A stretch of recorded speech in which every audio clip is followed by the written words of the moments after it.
Okay, this is called hiding. When you want to go tripping out into the cosmos and you wind up with a journal like this, well, maybe you'd hide too to record it. So here goes. 319, the third journal, Mayan day, 10 road, unpoet arising, or undefining knowing. Have you unknown your you yet? Have you put any practice into letting go of any rigid definitions of who and what you might be? That would be useful here. You know why? It would help you go deeper. It could make your trip more expansive. Practice knowing what you know. That's a phrase that came to me once when I was helping a friend expand out into her greater self, and it worked. She got it, and right away. Sometimes it happens like that, especially if your path has prepared you, and it has. Trust that your path has prepared you, and let's move on then. Next, let's define, or maybe undefine, the what you know part in practice knowing what you know. What do you know? No, don't think with the head. Get out of that. Back into the heart. Back into the more cosmic you first. Now, let's try that again. Let's contemplate what you know means or doesn't mean. A reminder. This train leaves from the station every microsecond on the dot, but you have to be there to get on board, and this train station's your heart. Geez, poetry, what next? You never know, ho ho, so just flow, hee hee, along with me. Are we tripping yet? Yikes, I'm not believing this. I'm no poet is what I was going to write there, but you gotta watch that. This defining the I all the time like we do, like we've been taught to, is mighty dangerous. It is powerful, so word to the wise, don't limit yourself. Enough said. Okay, back to the what you know phrase. Let's play with that. When we're in heart and centered, when we're grounded and true, then the things that come up, that arise, are just perfect. And we've never a care what to do. It just happens. This will make for an interesting transcript, this breaking out into poetry like that.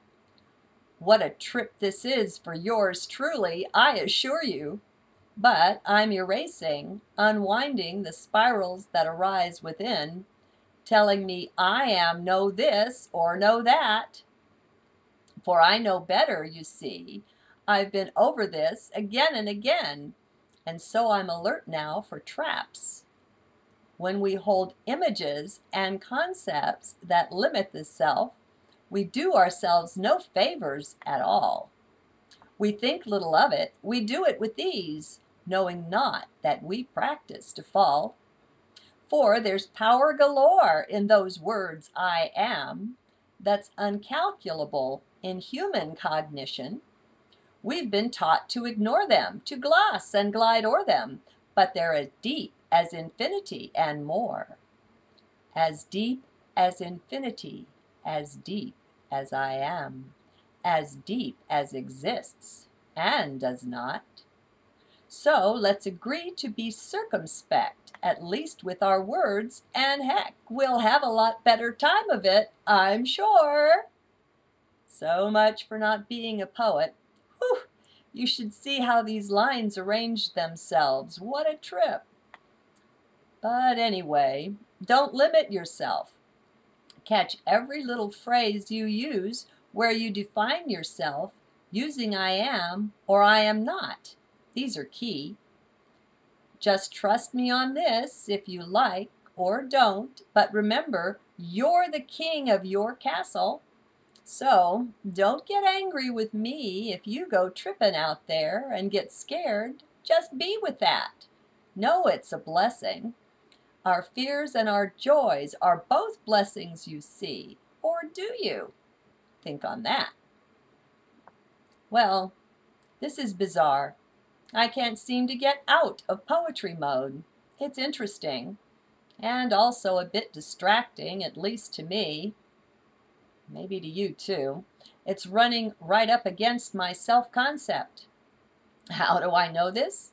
By the distraction, by the disorientation I feel seeing these lines come off the keyboard that way. It is so strange. So, great guru or guide I don't claim to be. If I was, then I wouldn't be distracted. Oh dear, we're at it again. It's coming out in poetry and just won't seem to quit. So anyway, I feel my usefulness to you has been limited by my own inner turmoil. Oh, it's not so great that I couldn't keep writing, it's true, but that wouldn't be giving my best. I'm committed and deeply to give only my best here. That's the only thing worthy of you. So, I'll close now and put fini to this adventure we've been on. But you can keep tripping on through. Don't let yourself be limited by any guide, any guru. There is no sage or wise man greater than you. When you're tempted to doubt, when those dark clouds come o'er you, just drop down in heart. Take a stand. You're this powerful being that you're not even aware of, but the way to find out is within. Don't think, just be.